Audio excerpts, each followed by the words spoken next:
Oh, di ba? Buhay ang Administrasyon Duterte!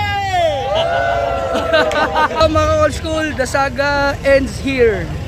Pero ang sabi nga is accounting pero sa mukha ng ating mga pulis. Ito po ay pagpapahinga na rin. Ganon din po sa loob ng mga ng KOJC compound. Masaya rin po sila lahat.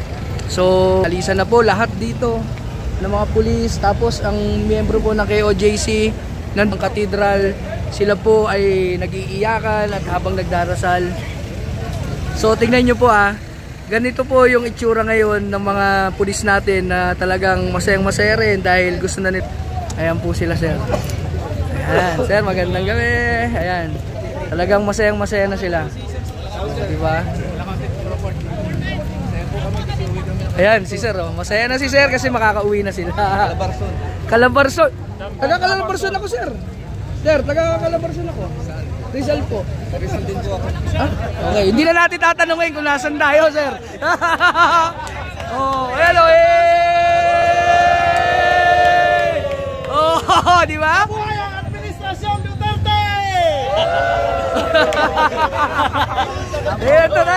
Gusto yata. Sir, di ba may uhulihin pa kayo mga vlogger? Unahin nyo na to, sir. Wala pa eh.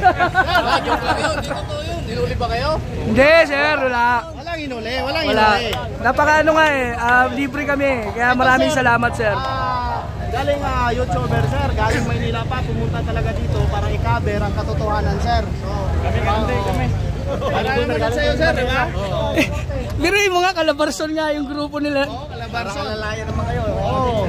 Ito po kami mga grupo ng Calabarzon Boys. Calabarzon Boys. Sir, mabuhay ang Administrasyon Duterte! Abangan nyo sa eleksyon 2028. So at least, sir, ingat po pag uwi sa Calabarzon. Ingat po kayo. Ang saya nila, no? Kita tayo ngayon. Di ba? So mag-ingat po kayo.